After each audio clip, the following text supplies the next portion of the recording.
Okay, so we talked about on page 19 that 72 is wrong, correct? Okay, all right. So change that to 12 if you didn't. And then part A, give yourself a point on page 19 if you use the midpoint Raymond sum, equal length, so you had to use all the data in the chart. There were, it was 6 was the width, and then we have R3, R9, R15, R21 that we add up, and we get 258.6 gallons. So you get a point for using the midpoint rule and showing them the work, 1 for the answer with units, and then 1 for explaining the meaning. So I'm going to guess that if you didn't put the gallons here, you wouldn't miss this point because here we're going to put them. We're going to say that that's the approximate number of gallons of water from the pipe in the 24 hours. So it flowed from the pipe in 24 hours. What if I said there are approximately 258.6 gallons filled in the first 24 hours? I think that's good. Yep. The water that flowed out of the pipe in between 0 and 4 times 0 and 4. I think so. Yep. I think those are all good.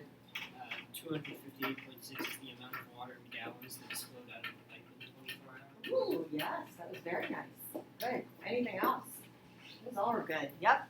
Okay, so 3 points for part A. Any problems with that? Okay, part B, this was the rough part. Anytime they have us apply a theorem, it's rough. I use Rolle's theorem, but I'll tell you could have used mean value theorem, and I'll tell you what that looked like. It's 3 points. How they'll score it, I have no clue. Okay? I don't know if they'll give you 1 point for yes, if you provide some explanation. That's what we're going to go with. And then 2 points for a theorem. Thanks. So let me go through Rolle's theorem. You would have to say the function's continuous on the closed, differentiable on the open, and R of 0 and R of 24 are the same. Now I can use Rolle's theorem, and what Rolle's theorem states is that there has to be some value in that interval where the derivative is 0. Okay. Did anyone use mean value theorem? Okay. So what you would have said is the function's continuous on the closed, differentiable on the open. They'll probably give a point for that. Nothing else for mean value theorem. You can just say there exists a derivative that's 0 because the average rate of change from, 24 to 0, when you figure that out, was 0. Okay. So questions there. We'll give you 1 for the yes if you provided something else, and then 2 for the theorem. That's going to be the difference between someone getting 5 or 8, because applying those theorems are difficult, or 6 and maybe a 9, because those are hard to do. And then part C, this one shouldn't have been too bad. 1 over 24, integral from 0 to 24, gets a point. We're integrating q of 2t dt, gets you a point. You could have written it out, but since they labeled it so well, I just called it q of t. And then the answer with units. So this is for a total of 9. Okay, so tally it up. I'm going to go back and make sure A is up here so those of you that came in can score it as well. 9 out of 9. Ooh, anyone get 5s or higher on this one? Okay, nice. What did you say again for the MVT? Mean value theorem, you'd have to say continuous on the closed interval of 0 to 24, differentiable on the open. There exists a derivative that's equal to 0 because R of 24 minus R of 0 over 24 minus 0 equals 0. So for part A, like with the Raven sum part, I forgot to put a 6 in front, so obviously like I didn't get the final answer. But like as long as you got like the Raven sum part without the 6, you still get the point. That's a great question. I don't know. They would maybe give you 1 for the here and take off 2, or they would give you 1 here and 1 here and just take off 1. We'll give you the higher one. We'll add 2, but I don't know. They'll decide as a team, like, okay, if they left off the width, because then it's not the area anymore, it's just summing up the heights. Okay, what else? Any other questions on that one? Okay, was page 20 familiar? I should have skipped that one. We just did that one. But that's okay. Hopefully it was good. So let's see how you did on it, if I could find mine. Okay. You could have done part A 3 different ways, just as long as you're showing them what you were using. So were you using 15 and 9 or 15 and 12 or 12 and 9? All those would be okay, but depending, your answer is going to change slightly. So 1 for that difference quotient, it's a difference in a quotient. So they want to see that, and then 1 for the answer with units. Okay, so 2 points for part A. Yes, question. How do I input Celsius if I just put degrees? Oh, because it could be degrees Fahrenheit. I don't know. Probably they'll take off. Okay. But this is like good learning because we learn what we'll miss. Okay, for the second one, I did a little more work than that. Let me find the right page for that one. That one, I think we should put just a little bit more there. So this one has it. Yeah, I do these multiple times because they're so fun. So here's this one. 1/15. Now this one was kind of tough. We've seen this, that when they want the average, we're using average value formula. But then to integrate this, we're using the approximation of the trapezoidal rule. So we have to have that 1/15, but now to find the area under the curve, we're going to use the trapezoidal rule. So b minus a over 2n, w of the ends, and then 2w of the middles. And then you'll get 25.1 degrees Celsius. That was only 2 points. So 1 for the trapezoidal rule, 1 for the answer.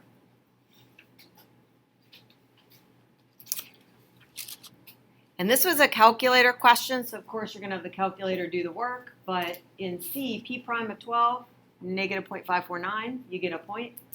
What it means is the rate at which the temperature in the pond is decreasing in Celsius at time t equal 12 days.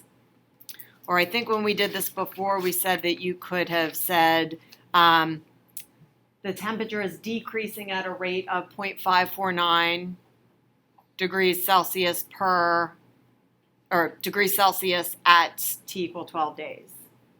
Does anyone have anything you're not sure about on C? Can you put increasing, but I can't do negative? Probably they'd give it to you. Okay. Well, increasing at a negative, yeah, so then it would be decreasing. They might not love that, but I don't think you would miss it because technically it's right.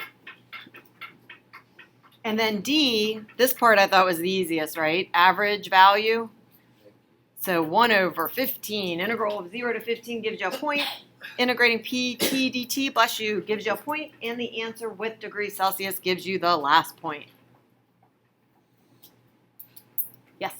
So for part B, you said you just use trapezoidal thing and you did the average value theorem as well. Yes. And I did that, but I just couldn't get the right answer for the life of me. But like, I did though my answer didn't make sense because it was too big. I don't know. Is your number out in front 1/10? Did you end up getting 1/10 when you took 1/15 of 15/10? Because it's normally that out in front that causes the problems. Yeah, I think I messed up. Okay, because the 1/15 is from the average value formula, and then b minus a over 2n is from the. I think I put a 3 instead of 5. Okay. All right, 5s are higher on this one. I sure would hope so. Yeah, we saw this one before, huh? Okay. Not that it makes them easy. They're never really easy, but hopefully you had an idea of how to get parts of them. All right, so that gold free response, we've now done in the next set. We've done 18, 19, and 20, right? Yeah. Okay, so I won't collect that for a while until we get a little more of those done. But we're just getting lots of practice with free response and trying to give you things that are revolving around what we're doing in chapters 4 and 5. So what we're going to do next, I collected the chapter 5 mega multiple choice. I know some of you handed it in yesterday, but I'm going to collect that today if you did not. Okay, so I'll take that. And we're going to go over the blue midterm packet, page 19 that you had. Page 19 was that 1 minus 4x page. And we said you couldn't do, and if you have any big multiple choices, I can grab them. A, C. which ones couldn't we do? Sorry, I didn't put the new, That's okay. new bubble or whatever, the new letter. New letter, okay. 6 and 8, we couldn't do, right? So any that cause some problems. What about 4? How did you do 4? You said with a twist, did it work out? Anyone need to see anything there? Yeah, okay. I did this one 2 ways, and U sub with a twist was definitely one of the ways. So let's see, if you did U sub with a twist, x became 1 minus u over 4, or 1/4, you take that out in front. So it's 1/4, 1 minus u. The bottom is just u, because we named it 1 minus 4x. And then we had a balance with a 1/4, a negative 1/4. So we have negative 1/16 out in front of 1 minus u over u du. Did that work out when you put it all in terms of u? Or anyone have a question on how to get it to that point? You okay on the algebra to get to that point? Okay. Okay with that one? So you got to this point? You're all right? Okay. So then when we do this, what do we have to do in order to integrate that? Break it apart. Monomial division. Good. Okay. Separate the numerator or monomial division, however you want to call it. And then we can integrate the 1 over u. We can integrate 1. And then we have to put it back in terms of x, which was the absolute, this was going to be ln absolute value of 1 minus 4x minus quantity 1 minus 4x plus c. Then I think in the answer they distributed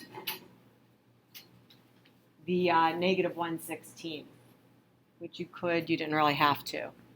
But I'm going to show you another way you could have done this one. The beginning of it would have been difficult, but the integration would have been easy. It's kind of like pick your poison. Which way do you want to do it? But let me show you that on this one, since the degrees were the same, what could we do? We could do division, right? So I have to put the x first and figure out what do I multiply negative 4x by to get 1x? Negative 1/4, yeah. So then I'd get x minus 1/4, remainder's 1/4. So then I would integrate negative 1/4 plus 1/4 over, I just turned it around, 1 minus 4x.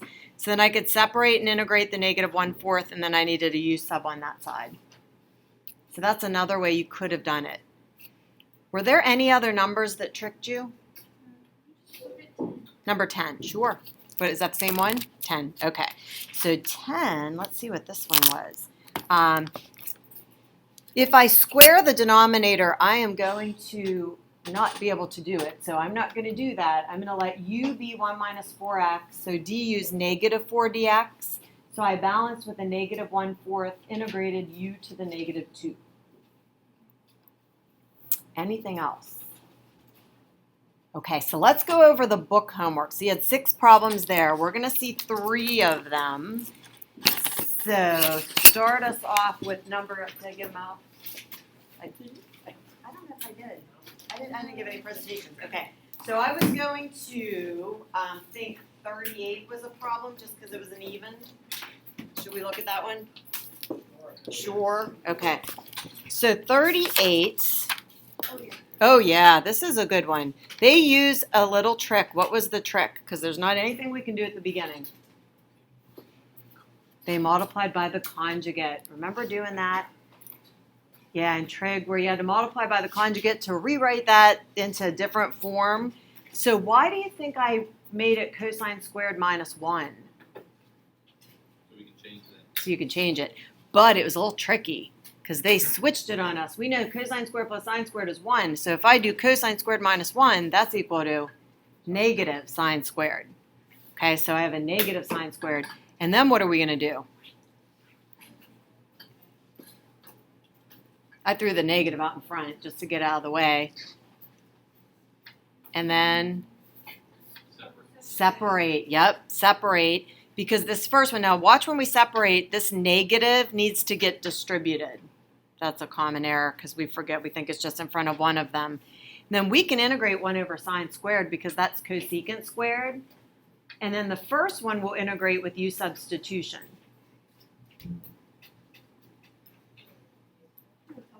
Yeah. So that one, just another trick to add to the things that we can do is multiplying by the conjugate. Okay, what else from those 6 problems? 65, when you were plugging in the, like, you know how you change the numbers from X's to U's and then you plug everything out? And I was just starting to get confused. Okay, all right, so 65 looked like this.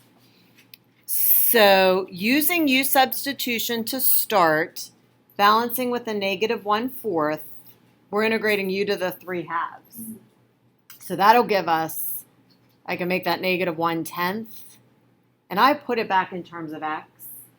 Now I'm going to use the fundamental theorem. That negative 1/10 I'm going to just hang out in front so that I don't have as many fractions.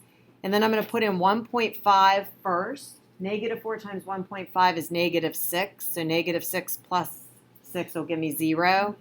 Minus, now I'll put in a 0 for x. I'll get 6 to the 5/2. So I get 1/10, because that'll be a negative times a negative. And this answer would be fine if it were free response. If it were multiple choice, look at what they could do. Square root of 6 to the 5th means the square root of 6 times the square root of 6 times the square root of 6, 6 times. So, or 5 times. So anytime I have a root 6 times a root 6, that's 6. So 2 of them will make 6, 2 more will make 6, and then I'm left with 1 left over. And then I got the answer. Okay. 67, while we're kind of on the path. This one I gave you a hint on the assignment sheet that said, please make sure that you just do the first quadrant and multiply by 4. It was a shape that looked like it had symmetry to the origin, the x-axis, and the y-axis. Something like that. So I knew if I found the area in the first quadrant, I just multiply by 4. Okay, so I figured out what y was, and assuming I'm in the first quadrant, when I take that square root of x squared and make it the absolute value of x, I'm going to ignore the absolute values because I'm in the first quadrant. So I know that x value is going to be positive. So I'm going to integrate 0 to 1 of x squared to 1 minus x squared, multiply by 4, use u substitution. The fundamental theorem will give me 1/3 is just one area, multiply by 4, 4/3 will give me the area of the whole thing. Okay, questions there? This is just like, refer back to the last chapter, but I sometimes get confused on when you need to change the x's to u's and when you don't need to. Except I noticed for the last one, you didn't change them, you just left them as 1.5 and 0. Yeah, see, I did, so on that last one, when I have u's here, since my limits, I didn't change to u's. Had I put x equals 0 and found out u was 6, I could just put a 6 there Okay. and a 0 there. But then when you integrate it, you have to use the actual x's. So if I would change the limits to u's, I would stop here and put in the u values. Okay, I didn't do that. I put it back in terms of x. I typically do that. I'm not sure why. I think it's probably easier to do in terms of u. Now this one I did change. So this one, notice the difference. This is in x's, it's 0 to 1. But now it's 1 to 0 because it changed to u's. And I had to figure out when x is 0, u was 1. And when x was 1, u was 0. I never put this one back in terms of x. Okay? Because I used the limits for u. So you always have to make the letters match with the limits. If they're not matching, if you have u's but you're using letters that are x, then you have to put x equals. Okay? 93, did you have any problems? There was one part on this that was tough. Something that we had to remember about the arctan. Yeah, you know how we have sine graph is odd, and an odd function, sine of negative x is negative sine of x. So is the tangent. The tangent graph is symmetric to the origin. So arctan of negative x is equal to negative arctan of x. So I could make this minus negative arctan of positive 3. That's why that became 2. So in case you had a question on that, that was using that identity. And they could do that on multiple choice. Okay, they could change that to plus arctan of 3. Anything else from the bookwork? Any questions on chapter 5? Anything about the test? Is there gonna be anything with PERT and like the continuous? No, it's very straightforward. So there's lots of applications we could do in this chapter. Like we could do average value, we could find area under a curve, we could find slope of a tangent line, we could do all kinds of things with the derivatives and integrals. It is take the derivative, take the integral. One inverse and one sine or cosine and -4/5.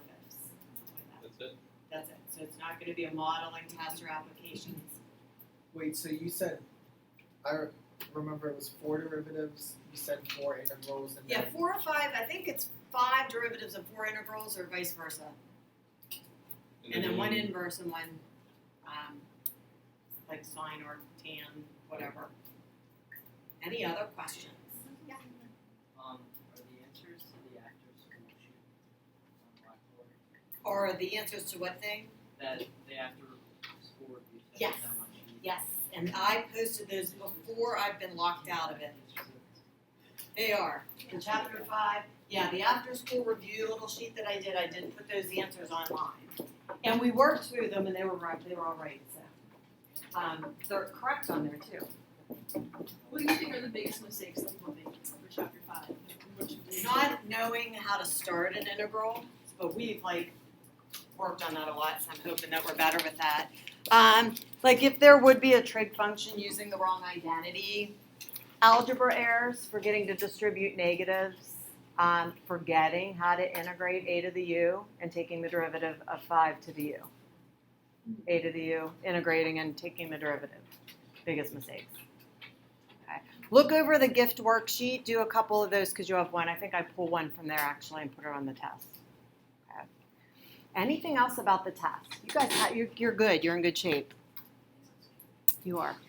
Okay. No other questions? We're going to grade the little gold free response. And then what I'm going to offer the last couple minutes is if you want another formula quiz. I think we've taken 7. So if you want another one, or we've taken 6, so that you get the best 5, then I have one more that's like sine of 2x. Was it best of 4 before? Yeah, Best- the LN rules. I take the top 5. Okay. So it'll be out of 50. Okay, so what number were we on? I think Catherine here was on page 4. Did we get to 4? Oh, no, the third one. We're on the third part of 4? No, we were on question 3, but it was page 4. We didn't finish 3? I don't think so. Yeah, I think we finished that last part saying that the velocity is never 0 because the absolute min. yeah, we Oh, yeah, finished yeah. Okay, so we're on 4? All right. So while I give you the next chapter packet, let's grade. 4A, didn't I talk about this one yesterday? The mean was 3.05, and students really messed up on part A, and I think it's because they kind of mislead you. They ask you too much in part A. They said, where is there a horizontal tangent? So they want to know that you know h prime of x has to be 0, and that was at plus or minus root 2. So you have to state this, because then they'll know that that's what you're looking for, and then the answer.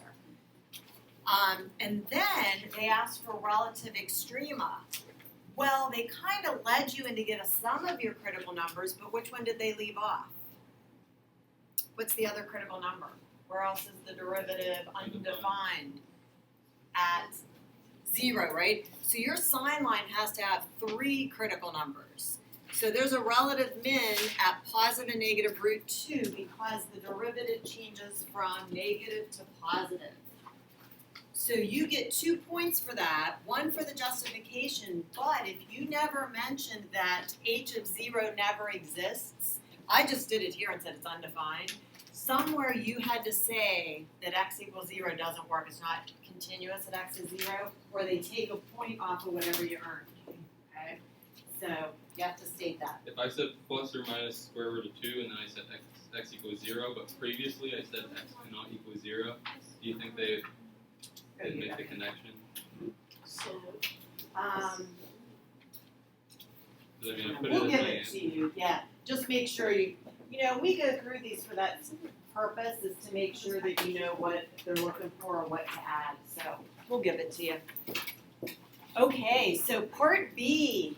is worth 3 points. One for the second derivative. You could have 1 plus 2 over x squared if you want. You know, that you don't have to have it like that. But then they wanted to know about concavity.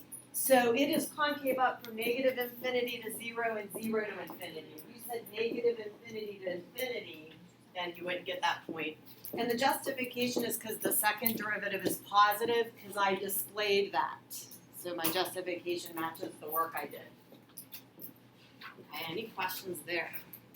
I just wrote for like all values except for x equals 0. That's fine Yeah. for that. That'd be good. All real values except x is 0. Yep. See 1 point. What students forget in this is they gave you an ordered pair that we haven't used in part A or B, but then it comes into play in part C. So you have to find the slope at 4 just by plugging it in, and then point slope form. 1 point. And then I didn't put plus 1 down here, but they wanted to know where are the tangent lines when x is greater than 4. Since the graph was always concave up, those tangent lines have to live below the graph. So 1 point. So on this one, 5s are higher. Okay, good. Like I said, the mean on that one was 3.05. Any questions on 3? Or on 4, sorry. Guess what the mean was on number 5? 2. 6.11. Yeah, pretty good, huh? Was this one a pretty easy one? Yeah. Okay, so let's check to see how you did. I'm just going to use their rubric for this one. Okay, for part A, give yourself 1 point if you have f prime of x equals 12x squared plus 2ax plus b. First derivative, 1 point. Second derivative, 24x plus 2a, 1 point. Make sure you labeled what they are. Like if you just have those answers floating around, they're going to be confused. Give yourself a point if you plugged in -1 for x into the first derivative and you're setting it equal to 0. Give yourself a point if you put in -2 into the second derivative and set it to 0. And then give yourself a point if you found a and b. You had to find both of them to get that point. Questions? Anyone get all 5? Yay! Okay, very good. Any questions on part A? Then remember, I did post these to Blackboard, the solutions, because I'll collect the gold packet on Thursday. Okay? Like the big one? No, the small one. Yeah, the small one. Isn't The it one- the one you already took though? Yep, I'm going to take them again. Well, I gave them back. We're doing So, Yeah, because you're correcting them now and scoring them. Okay, are we ready for not everyone did? All right, so part B. If you took the antiderivative correctly, you get 2 points. So if you did x to the 4th plus 8x cubed plus 18x squared plus kx. Okay? Or, I mean, you didn't even have to simplify 24 over 3. You could have left it 24 over 3. Then you get a point if you put the expression in terms of k. So once you use that fundamental theorem, you'll get that equals 27 plus k. They told you that it was equal to 32, so when you solve for k, you'll get 5. You get the last point for that. So 4 points, 2 for the antiderivative, 1 for the expression in terms of k, 1 for the answer for k. Now on this one, let's say you did just a silly error when you took the antiderivative. They'll take off 1, but then if you did everything else correct with your wrong answer, you should get the other points. All right? Anyone get a 9?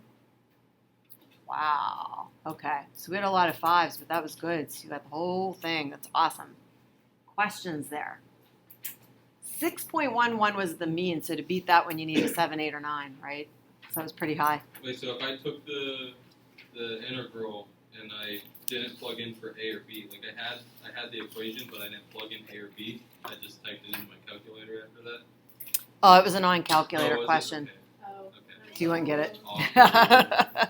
So that wouldn't work. All right. The mean on number 6 was 3.64. Now this one was jumping a little bit. Like part A was doable. Part B you might have missed. Chapter 6 in our new book does a really nice job of differential equations. Our old book, they kind of shoved it into chapter 5 with all the other stuff, and we didn't do a good enough job with it. So when we get to chapter 6, you'll be able to do part B much better, okay? But hopefully part A, the second derivative you got. Did anyone distribute the y first, the y squared at the beginning? Okay, you're going to get like a different looking answer here, but when we plug in the value, we should both get negative 1/8. So you would get points for that. So 2 points for the second derivative. If you forgot the dy dx, you don't get any because you don't have anything to solve for then. If you didn't use the product rule, they don't give you any points. Okay, and then when you plugged in the point, you want to say at the point 3, 1/4 because it's not always going to be negative an eighth. So like I put y and then double prime. That's I think they would be okay with that. When they're differential equations and it's the second derivative, I tend to go back to that dy dx and d2y dx2, but I think you'd be okay. Okay, questions on A. All right, here's B. Now remember I told you if you don't separate variables, they'll give you 5 points off.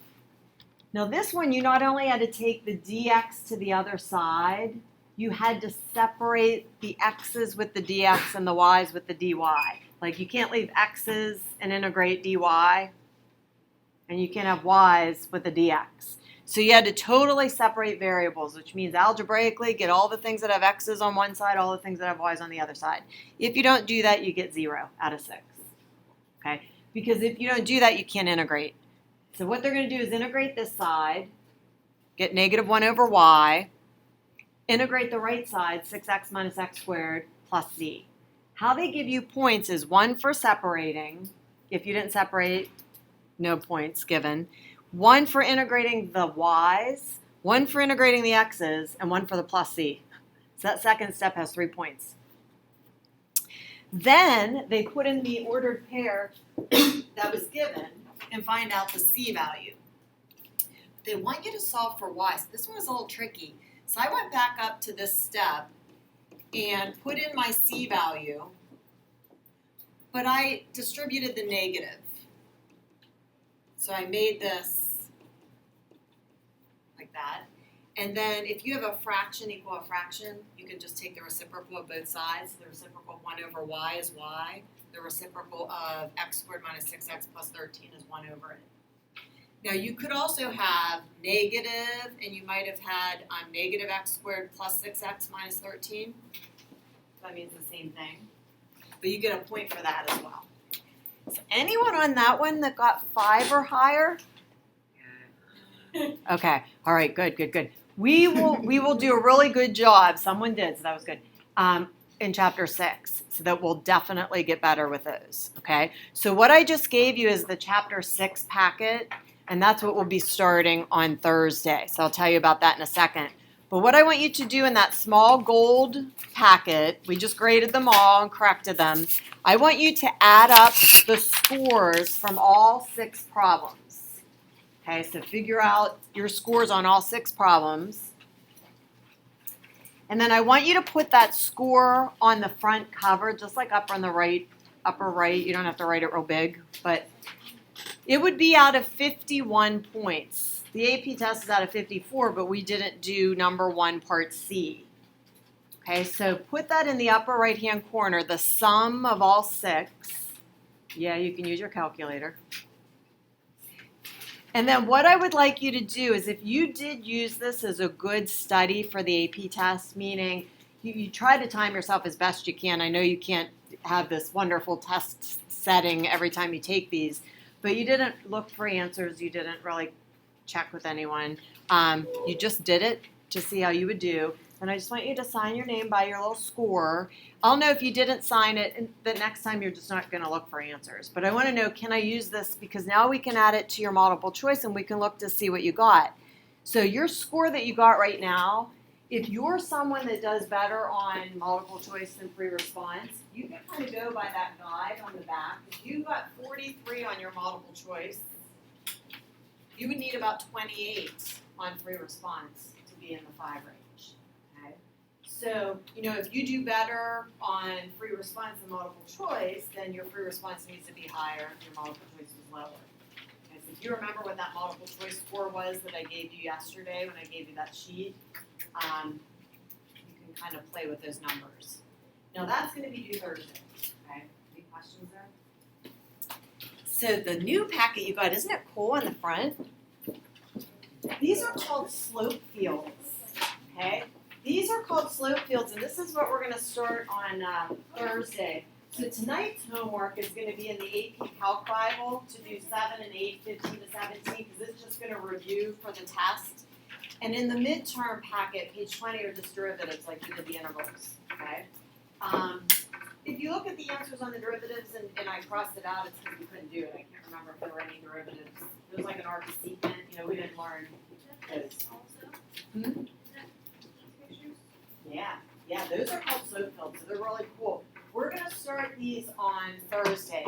So after your test tomorrow, I'm having you do, like in the AP Calc Bible, reviewing limits, checking answers on Blackboard, and then you can do in the blue packet the limit stuff. But you want to make sure you have the kind of idea of it before you do those.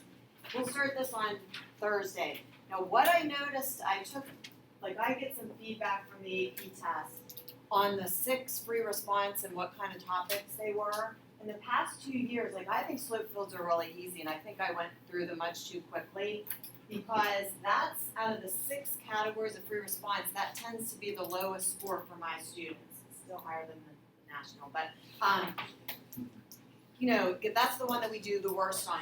So what we're going to do on Monday, and it's probably going to be recorded. Remember you signed those things at the beginning of the year saying in case there's a recording you might be in it? Yeah. Okay.